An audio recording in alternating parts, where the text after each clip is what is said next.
Assalamualaikum warahmatullahi wabarakatuh. Alhamdulillah hamdan katsiran thayyiban mubarakan fi kama yuhibbu rabbuna wa yardah. Wassalatu wassalamu ala sayyidina Muhammadin wa ala alihi wa ashabihi wa man tabi'ahu bi ihsanin ila yaumiddin. Rabbi israh li sadri wa yassir li amri wahlul 'uqdatam min lisani yafqahu qawli. Allahumma aftah alaina futuhal arifin birahmatika ya arhamar rahimin. Rabbana zidna ilman warzuqna fahman. Amma ba'du.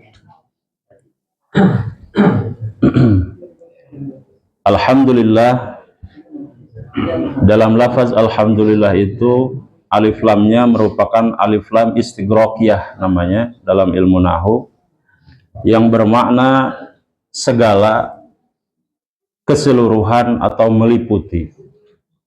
Di alif lam itu, alif lam istighraqiyah itu bermakna segala, keseluruhan tanpa kecuali.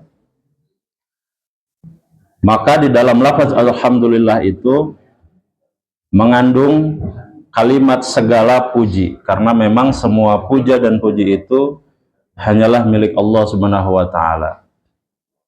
Dan kita sebagai umatnya hanya diperintahkan untuk bersyukur kemudian taat kepadanya. Mudah-mudahan di pagi hari ini adalah bukti dari ketaatan kita kepada Allah. Pun selawat beserta salam semoga selalu tercurah limpahkan kepada junjungan kita Nabi besar Muhammad sallallahu alaihi wasallam, kepada keluarganya, para sahabatnya, para tabi'in, tabi'it tabi'in, dan mudah-mudahan kita selaku umatnya mendapatkan syafaatul udma. Amin ya rabbal alamin. Bapak-bapak jamaah rahimakumullah, sertifikat anu bade di pasihkeun teh eta tiasa kanggo ieu Pak di Abang BJB Pak. Agunan surga Pak. Mangga dibagikan heula Pak Bupona. Hadis arba'in teh naon Pak? 40 hadis. Hadis populer. Sahur tuh tadi Pak? Sahur.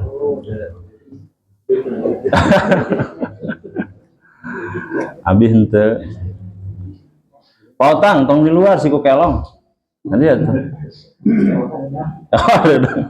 Sakit tirisna potang redang. Oke, kita absen dulu nih Pak, absen aktivitas ibadah kita nih, coba ya. Kata Nabi, kalau kita bulan puasa perbanyak ibadah. Nah, coba kita absen. Qiyamul Lail enggak? Ya. Apa Qiyamul Lail kalau bulan saum Pak? Sisi saum. Taraweh, dilanjutkan dengan witir ya. Itu Qiyamul Lail kita, jangan sampai tertinggal atau ditinggalkan, karena nanti kalau ditinggalkan sayang, puasanya tidak sempurna pahalanya. Jadi sebisa mungkin kalau tidak bisa berjamaah juga Pak, umpama tidak bisa berjamaah, dan nggak apa-apa salat sendiri. Kalau saya ada kedah ayam murokin, tekedah ayam muroki Pak, jika Pak Dudung dipanggil gitu. Ke bumi Pak Dudung pang murokiankeun da tekedah tuh Pak. Biasa ya sholat Pak, opat tilu pada 22 dugi ka 8 teras tilu biasa. Catatannya adalah jangan sampai tertinggal gitu, itu saja. Mau sendirian juga nggak apa-apa, sebisa-bisanya aja. Dah kalau nggak tahu nanti bisa tanya gitu. Pak Ustad abi mah siga nama biasa di bumi we nyalira tesawios gitu. Bilih misalkan udur menuju Tedamang, biasa Pak. Karena Nabi juga pernah di rumah. Jadi dalam keseluruhan aktivitas ibadah Nabi yang taraweh itu diantaranya adalah di rumah. Jadi tidak ada masalah. Apabila waktu itu Nabi di masjid full dalam 1 bulan itu, maka pasti jadi kewajiban. Untungnya enggak ya, bahaya kalau kewajiban, wah repot. Baik, dugi kamana kamar teh Pak? Niat. Cobian anu aya tos nu ieu gaduh Pak Yamin pun tanpa sok cobian dibaca nu bait kahiji tah hadis kahiji tah Pak katingali teh Pak ini alus tulisanna tinggal itu sana katingali Pak nya masih anom tuh mangga Pak bismillah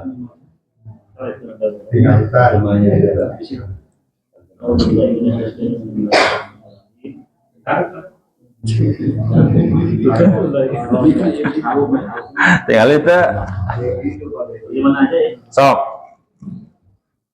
an amiril mukminin dari Amirul Mukminin baca Arabnya tuh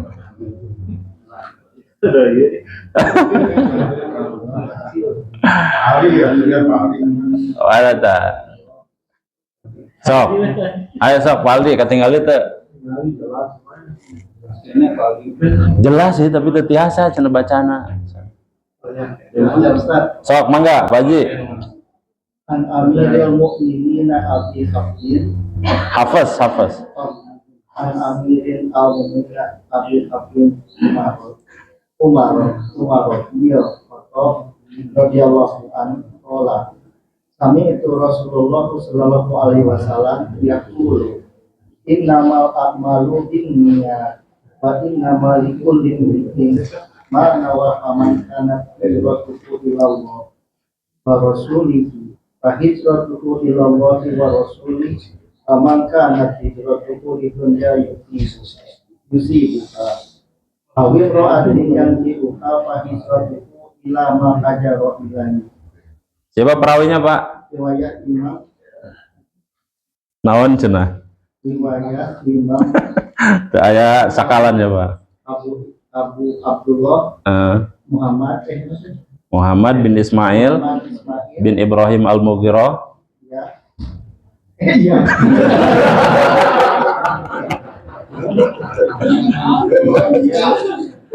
Terus Pak, cekap. Baik.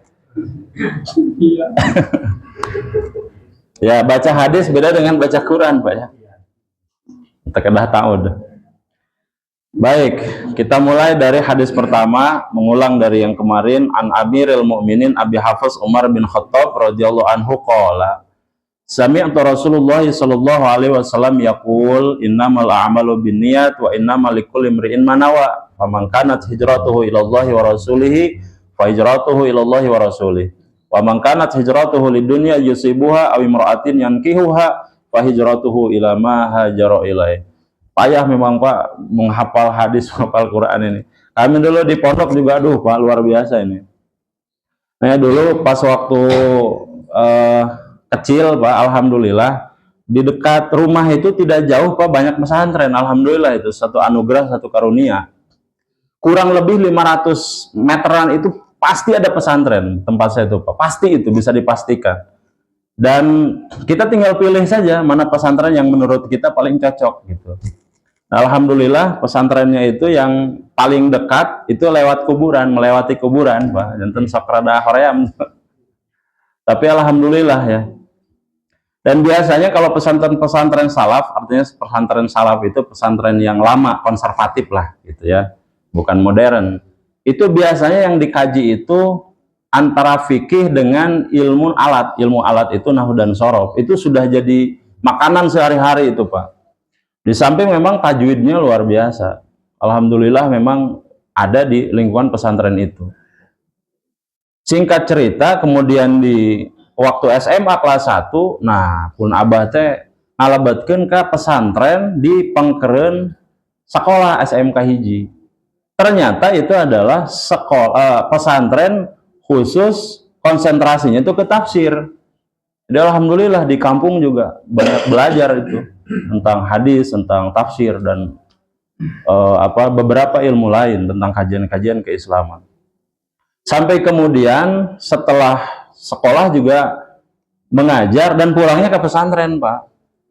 Jadi memang ini satu runtutan yang hari ini Bapak barangkali melihat di depan ini, yang di depan ini sebetulnya hanya lebih dulu saja barangkali Pak belajar, tidak ada ilmunya sebetulnya. Cuman barangkali pernah belajar, ya. sharing. Tak ada niatan menggurui, Pak, tidak ada sama sekali. Kita belajar sama-sama. Jadi hadis ini, hadis yang pertama di dalam hadis Al-Arba'in ini, itu menjelaskan tentang yang banyak sekali dikutip innamal a'malu binniyat. Cuman sepotong itu saja tuh. Tapi kalau kita sudah belajar hadis, ternyata hadis ini diriwayatkan oleh Umar bin Khattab, sahabat Nabi yang mulia, di antara 10 sahabat Nabi yang dijamin masuk surga. Kalau ada kata sami'atu, maka jelas kesohihannya betul-betul tingkatan tertinggi. Nah, kita belajar sedikit ilmu hadis yang sudah kita pelajari, Pak. Tingkatan hadis itu ada sahih, ada hasan, ada dhaif ya. Terbagi hadis itu cuma 2 saja sebetulnya. Ada maqbul, ada mardud. Ada maqbul, ada mardud. Maqbul terbagi menjadi berapa? 2. Yang pertama adalah hadis sahih. Satu strip di bawah itu ada namanya hadis hasan. Emutkan baik apa hasan ya. 1 hadis sahih, 2 hadis hasan. Nah, yang mardud ini 1, yaitu hadis dhaif. Jadi kalau sudah hadis dhaif ya berarti memang hadis itu perawinya cacat kalau Pak Haji Dedi kemarin. Baik. Nah, hadis ini asbabul wurudnya tahu nggak, Pak? Ada yang tahu kenapa ini hadis ini muncul? Ada yang tahu? Kalau di Al-Quran namanya asbabun nuzul. Kalau di hadis namanya asbabul wurud. Nah, sebab-sebab turunnya hadis. Saya cerita satu ketika pada saat Nabi Muhammad SAW diperintahkan untuk berhijrah dari Mekah ke Madinah, maka kemudian ada seorang laki-laki yang berhijrahnya itu bukan karena Allah, Pak, tetapi karena ingin menikahi seorang perempuan, namanya Ummu Qais. Ummu Qais namanya. Nah, Ummu Qais ini idaman lah gitu. Berarti idaman hati, Pak Yamin kan. Jadi hijrahnya dari Mekah ke Madinah itu bukan karena Allah, Pak. Rasul mah tahu diberikan kemampuan untuk melihat atas izin Allah, dan biasanya juga diberitahu oleh malaikat Jibril. Nah, kemudian setelah sampai di Madinah, maka terkenal tuh, Pak, ini kisah ini terkenal di kalangan para sahabat, mutawatir lah. Kalau Nabi sudah memberikan penjelasan, wah itu mutawatir. Kemudian kata sahabat, berarti kita namai saja yang orang yang berhijrah karena perempuan ini, karena ingin menikahi ini, namanya Muhajir Ummu Qais. Itu terkenal, Pak, di kalangan sahabat. Jadi terkenal karena dia berpindah dari Mekah ke Madinah itu hanya karena ingin menikahi. Pertanyaannya sekarang, apakah dia dapat pahala nggak? Nah, itu pertanyaannya. Dapat pahala nggak? Sahabat Nabi, orang yang berarti di awal masuk Islam, niatnya dari Mekah ke Madinah hanya ingin menikahi. Dapat pahala nggak kira-kira?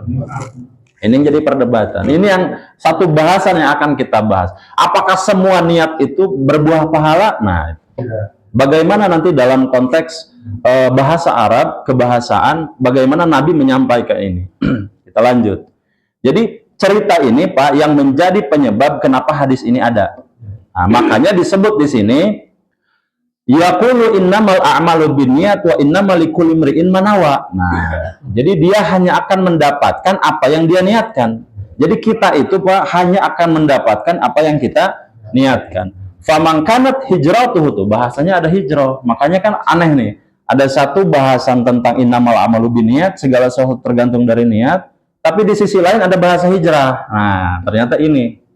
Jadi hijrahnya dari Mekah ke Madinah, Nabi dengan para sahabat, salah satu bahasan terkenalnya adalah Muhajir Ummu Qais, ya, yang hanya ternyata ingin menikahi saja. Kata Nabi, apabila dia berpindahnya itu karena Allah dan Rasulnya, maka dia akan mendapatkan pahala itu. Wa man kanat hijratuhu lidunya yusibuha. Tapi apabila dia berpindah itu hanya karena dunia saja, maka itulah yang dia dapatkan. Au, kata Nabi, atau imra'atin yankihuha fajratuhu ila ma hajara ilai. Apabila dia berpindahnya hanya untuk mendapatkan perempuan, maka itu saja yang dia dapat. Begitu Pak. Sesuai niat. Itu Pak Tori rajin ke masjid. Ternyata di masjidnya ada calon mertua camer. Nah, jantan imam umpama. Begitulah Pak memang. Kata Allah, kalau niatnya memang cuma seperti itu, ya sudah, berarti itu saja yang dia dapat. Selebihnya enggak. Gitu. Coba kita bahas dari sisi kebahasaan.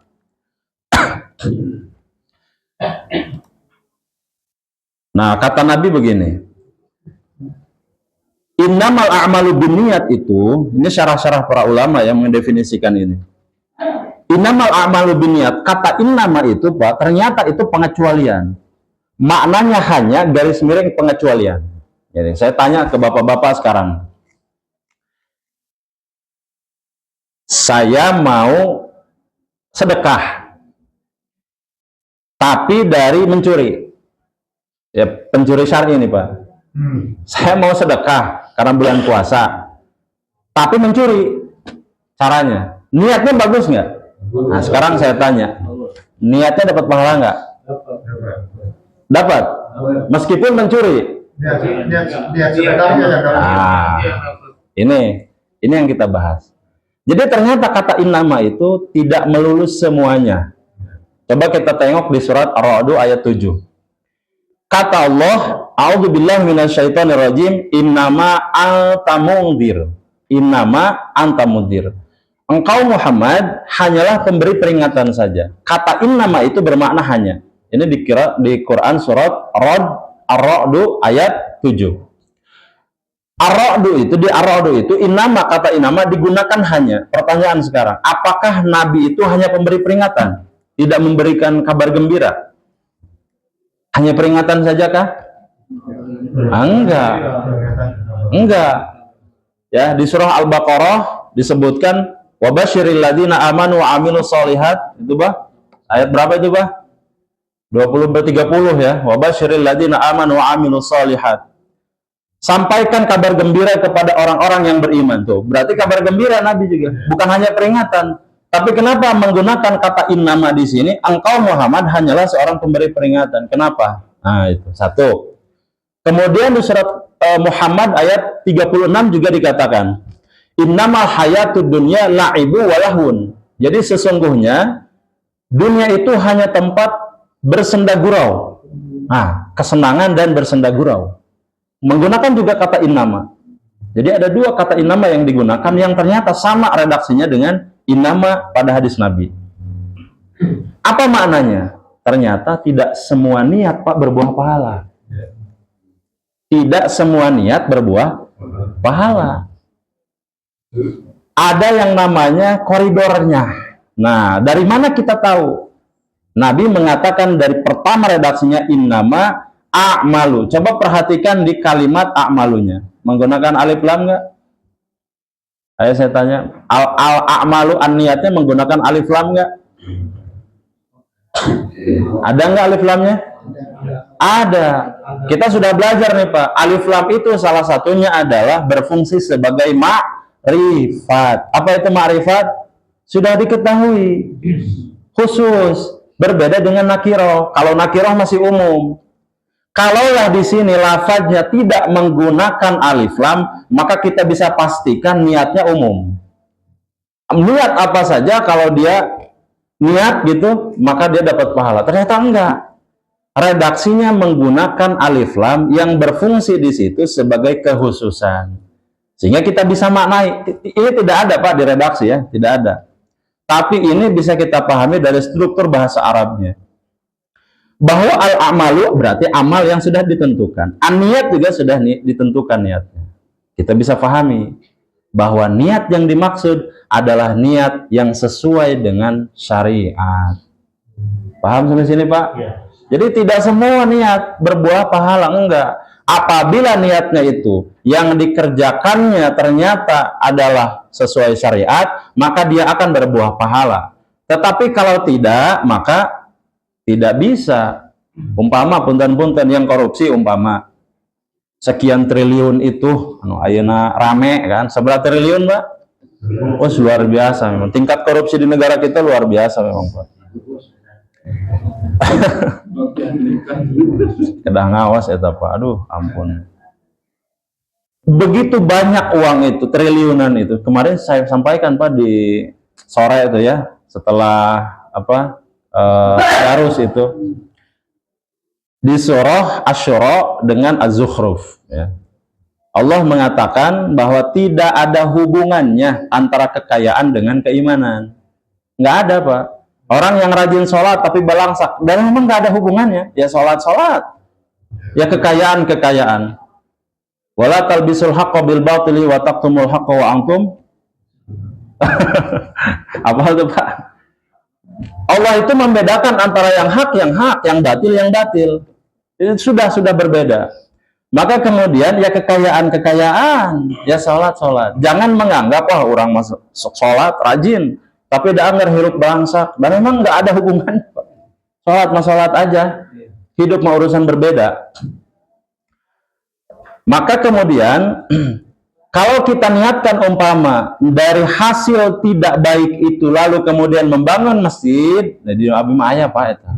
Ayah tukang korupsi tapi begitu ininya ke masyarakat bangun masjid rahe Pak. Itu emosian. Jika nama bau-baunya emang gitu. Aneh Pak, aneh. Itu emosian aslinya. Tapi masuknya aheng Pak. Megah lah gitu. Tapi itu emosian. Mungkin karena itu. Jangan sekali-kali membangun masjid dari hasil begitu. Mau itu udah ada program umroh Pak, udah ada program ini itu. Udah anggar Pak, nggak ada tergerak hati untuk ke sana tuh nggak ada juga Pak, aneh. Padahal itu dikeliling komplek. Memang pejabat ternyata beberapa tahun kemudian ketangkap gitu. Dari baru tahu itu. Dan itu akhirnya diusut, ternyata salah satunya adalah masjid itu yang dibangun besar Pak. Oh ini mah kecil. Al-Inayah mah kecil Pak. Aslinya saya mah besar sekali itu. Lapangannya untuk bisa beberapa mobil, kegiatan besar, tapi nggak ada yang memakmur. Jadi jangan sekali-kali dari hasil yang tidak baik diniatkan untuk ibadah, nggak diterima Pak. Makanya kemudian doa kita, Allahumma inna nas'aluka ilman nafi'an wa rizqan thayyiban. Rizqan thayyiban ini rizki yang baik. Kalau rizkinya baik, melahirkan amal ibadah yang baik. Kalau baik diterima, begitu. Tapi kalau seandainya dihasilkan dari sesuatu yang tidak baik, kemana ini larinya? Jadi nanti yang namanya rizki dari hasil begitu ditanya dulu, sebentar dulu. Ini hasil ini dari mana? Kan begitu Pak. Ya, pernah saya sampaikan ya, ada kisah seorang yang pembawa kapak itu, kampak di kubur tidurnya di kuburan selama 40 hari 40 malam. Kampak yang dia bawa itu ditanya selama 40 hari itu, dari mana kampak kamu ini? Dari beli. Uangnya dari mana? Terus urusan kampak doang Pak. Urusan kampak yang sudah diketahui halal. Apalagi ini harta yang demikian banyak. Luar biasa itu. Jadi tidak ada hubungannya antara kekayaan dengan keimanan. Emang keimanan ya. Baik, kita lanjut. Jadi redaksi innamal a'malu binniyat itu berarti tidak semua niat akan berbuah pahala. Hanya niat yang sesuai koridor syariat itulah yang mendapatkan pahala, gitu ya. Kemudian apa-apa yang diniatkan oleh kita untuk dunia juga kita akan dapat. Makanya umpama kita berdoa niatnya bukan karena Allah, memang karena ingin dunianya, ya sudah Allah kasih. Tetapi nanti di akhirat zong Pak. Ketika nanti Allah memperlihatkan nih ya Nuruddin, dulu kamu itu pernah berdoa, kamu buat ada pahala ini, ada pahalanya, tetapi pahala ini sudah saya berikan di dunia. Maka di akhirat zong nggak ada kamu ini. Kamu dulu pernah meminta ke saya ingin mobil, umpama. Itu. Niatnya mah betul expander. Hidung, Pak. A1855 Peki, Pak. Itu. Pernah meminta ini. Apa niatmu? Kalau niatmu adalah ud'uni astajib lakum, ya, untuk memenuhi perintah meminta itu, berarti niatnya ibadah nih, Pak. Maka ini pahala kamu, silahkan. Nah, begitu. Tapi kalau hanya untuk berdoa selesai sampai dunia saja, Allah juga akan kabulkan. Allah Maha Rahman Maha Rahim. Tetapi tidak ada pahalanya. Maka ini harus kita perhatikan. Apabila kita berdoa, niatnya ibadah dulu. Itu harus catatannya, Pak. Apabila berdoa, niatnya ibadah dulu. Baru kemudian apa yang kita minta, ya Allah, mudah-mudahan dengan doa ini yang aku anggap sebagai ibadah kepadamu ini, engkau berkenan mengabulkan, alhamdulillah. Begitu. Kalau niatnya sudah ibadah, mau dikabulkan, terasa mau dikabulkan atau tidak, itu sudah tidak jadi urusan. Karena kalau kita tidak niatnya ibadah, doa itu bisa lelah, Pak. Coba, Bapak. Betul nggak? Bisa lelah, sih kena pundung, kamar gitu dikabulkan. Nu kamar ge encan, ieu menta deui. Da Allah mata kituan. Jadi begitu, Pak. Diperhatikan ini, urusan niat saja nih, Pak. Urusan niat.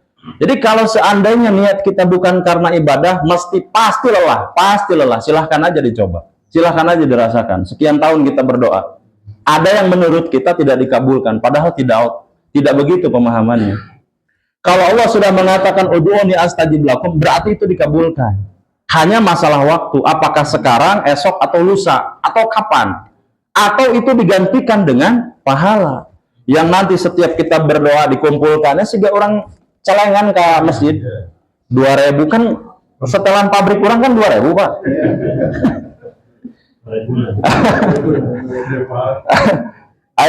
Ayo setelan pabrik mereda kelas atas sehingga Astra Honda gitu ya, maka 10.000, 100.000. Jadi yang kita pahami bahwa setiap doa kalau diniatkan ibadah seperti celengan 2.000 itu sedikit lama-lama menjadi gunung ya, Pak. Begitu, Pak, ya. Jadi urusan niat ini harus betul-betul diluruskan. Tidak semua niat berbuah pahala, hanya niat yang sesuai syariat saja. Kemudian kita lanjut. Yang kedua adalah kata Nabi, setiap orang hanya mendapatkan sesuai niatnya. Nah, berarti ibadah itu hanya akan berbuah pahala apabila dia diniatkan. Nah, saya kemarin contohkan tuh. Kalau ibadah sholat tidak pakai niat, kira-kira sah nggak? Tidak sah, karena bingung nanti malaikat mau mencatat, mana teh sholat naon sih? Gitu. Kemudian kalau misalnya juga sholat kita niatnya berbeda, niat haji harusnya niat haji, tetapi niat umroh umpama, niat sholat sunnah ternyata sholat wajib, kacau gitu, Pak. Pasalnya ini mah kacau. Antara sholat sunnah mana, sholat wajib mana, antara sholat dohor mana, sholat asar mana. Jadi ini harus kita perhatikan. Jadi niat itu juga akan berkaitan dengan ibadah. Kemudian yang ketiganya apa? Kalimat barang siapa berhijrah kepada Allah dan Rasulnya, maka hijrahnya kepada Allah dan Rasulnya. Jadi asbabul wurudnya itu tadi ya, kata hijrah itu yaitu ada seorang laki-laki menikah dengan Ummu Qais. Itu yang menjadi penyebab turun hadis ini. Baik, itu hadis yang pertama, Pak. Sebelum kita lanjut ke hadis kedua, waktu kemarin pas begitu saya buka-buka kitab itu ada satu hadis Nabi yang ini luar biasa. Mudah-mudahan kita mengingat ya hadis ini. An Abi Hurairah radhiyallahu anhu, anin Nabi sallallahu alaihi wasallam, kata Nabi, sanadnya dari Abu Hurairah. Ini valid, Pak. Nomor hadis 1423 di riwayat Imam Bukhari, dan kalau di Muslimnya itu 1031. Nanti bisa dicek pamigado kitabna. Kata Nabi, ada 7 golongan yang akan mendapatkan naungan dari Allah. Ini perhatikan ya, Pak ya. Ada 7 golongan. Dan apabila sudah mendapatkan naungan Allah, berarti dia mendapatkan keriduan. Kalau sudah mendapatkan keriduan, berarti surga itu. Sudah bisa dipastikan. Siapa saja orang-orang atau 7 golongan ini? Yang pertama, al-imamul adil. Sanes imam nu iya macan pugu. Al-imamul adil. Imam yang adil. Imam masih mengkhawatirkan. Soalnya berasal lagi di Bali ya, itu dia mengaben juga namanya. Baik, yang pertama adalah al-imamul adil. Yang pertama imam yang adil. Pemimpin yang adil, pemerintah yang adil. Dari tingkat pusat nih Pak, presidennya adil, gubernurnya adil, kemudian pemerintah daerah, Pemkot, bupati, kemudian sampai tingkat camat, lurah, RW, heula, RT, dugikeun ka urang selaku kepala rumah tangga. Apabila kita berlaku adil, ini kan rumah tangga ini pemerintahan versi mini kan Pak. Kalau kita berlaku adil, kata Nabi, maka jaminannya surga. Kalau adil. Al-imamul adil yang pertama. Yang keduanya apa? Wasyabun nasya'a bi ibadatillah. Seorang pemuda yang masa mudanya itu digunakan untuk ibadah. Kenapa demikian jaminannya kepada para pemuda ini? Karena biasanya para pemuda main game, main judol, macam-macam sholat tuh. Apalan gering Pak Haji? Dan itu sampai tingkat mengkhawatirkan Pak sekarang itu. Ini luar biasa ini. Kata Nabi, apabila ada seorang pemuda yang dihabiskan waktunya untuk beribadah kepada Allah, dia pesantren, ngaji, mencari ilmu, hafalan banyak di kepalanya, kemudian banyak melakukan amal ibadah di sekolahnya atau di pesantrennya, maka pemuda seperti ini yang Allah janjikan masuk surga. Luar biasa. Kemudian yang kedua, yang ketiga, warajulani tahabban fillahi, yang ketiga adalah warajulun qalbuhu mu'allaqun fil masajid. Yang ketiga adalah seseorang yang terikat hatinya kepada masjid. Ya, mudah-mudahan sadayana orang di dia gitu Pak. Mudah-mudahan. Nah, Allah janjikan surga itu Pak. Orang yang senantiasa terikat hatinya dengan masjid. Warajulun qalbuhu mu'allaqun. Mu'allaqun itu terikat. Jadi nembe keluarga Bapak siganu aratul yang ke masjid deui gitu. Ayo. Tapi tidak berarti bahwa kasur bantal mah ada itu untuk itu nanti. Itu berlebihan.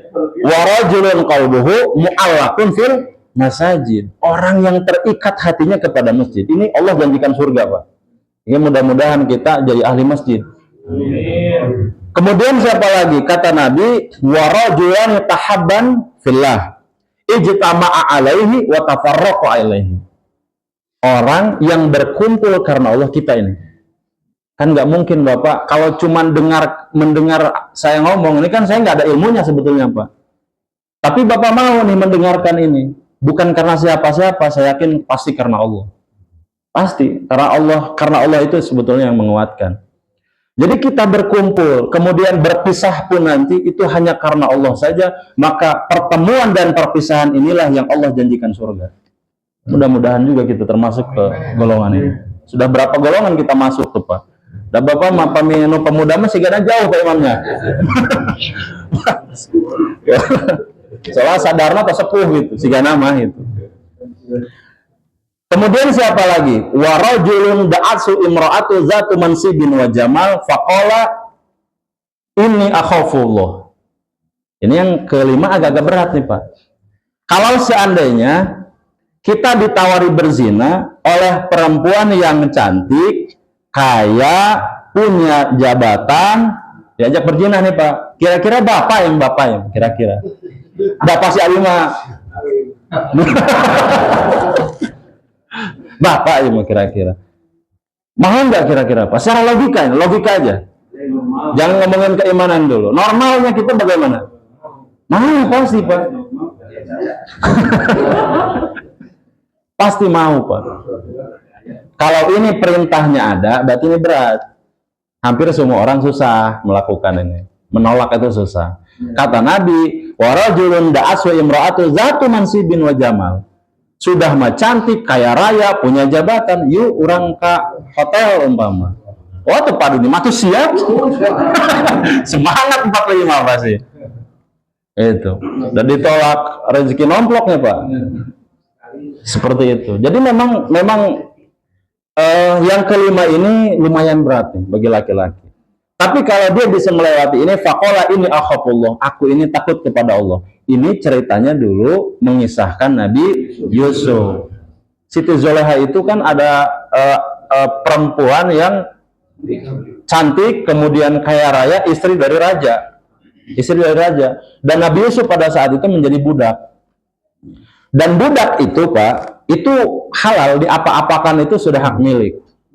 Tetapi Nabi Yusuf atas ilham dari Allah Subhanahu wa taala tidak menerima tawaran itu. Sampai kemudian nanti panjang ceritanya, walhasil Nabi Yusuf intinya tidak melakukan itu. Nah ini Pak, apabila katanya seperti ini, ada orang yang menolak seperti itu di kondisi dia bisa, maka dia berbuah surga. Pahala yang luar biasa besar itu Pak. Kemudian apa lagi? Warajulun tasaddaqa bi sadaqatin fa akhfaha hatta la ta'lam shimaluhu ma tunfiqu yaminuhu. Seseorang yang bersedekah berusaha agar pada saat dia sedekah, tangan kanan yang bersedekah, tangan kiri tidak mengetahui, la ta'lam.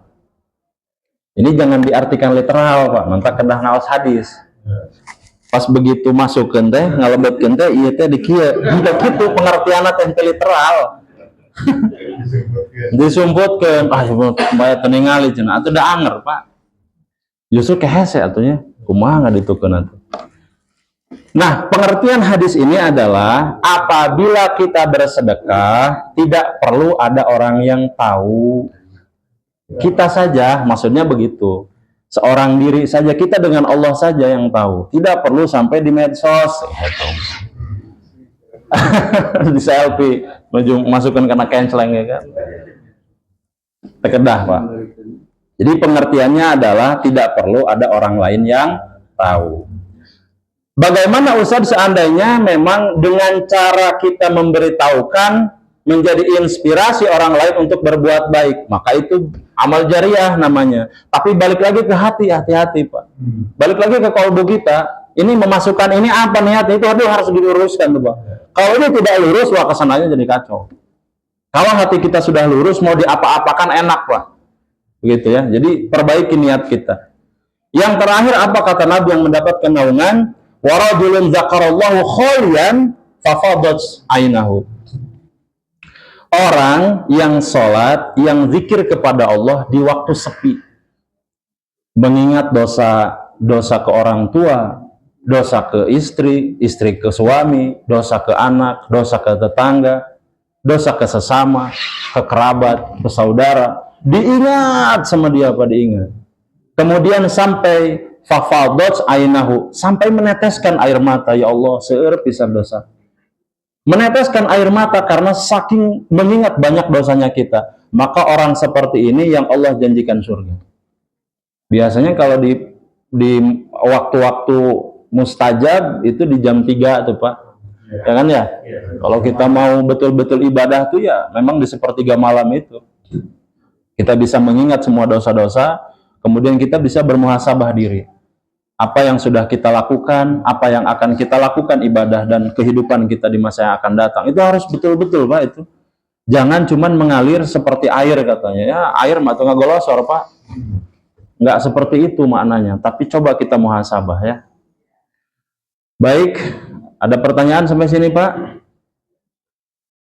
Dan Mangga Pak. terkait pemahaman adil kan, bagaimana? Adil itu kadang-kadang di keluarga misalnya, terkait dengan hati kita, ada orang tua yang keluarga lebih sayang ke yang bungsu dibanding yang sulung. Betul. Bagaimana kan? Baik. Adil itu kan tidak berarti sama ya. Adil itu sebetulnya sesuai proporsional, dan adil ini dekat sekali dengan kata zalim. Lawannya adil apa? Zalim. Wallahu la yahdil qaumadz zalimin. Itu di surah Al-Jumu'ah dikatakan begitu. Wallahu la yahdil qaumadz zalimin. Allah itu tidak suka, tidak akan memberikan hidayah kepada orang-orang yang zalim. Sekarang kita coba bedah lagi, apa sih makna zalim itu sebelum ke adil ya? Apa sih makna zalim itu? Ternyata zalim itu didefinisikan sesuatu yang tidak pada tempatnya, itu zalim, Mbak.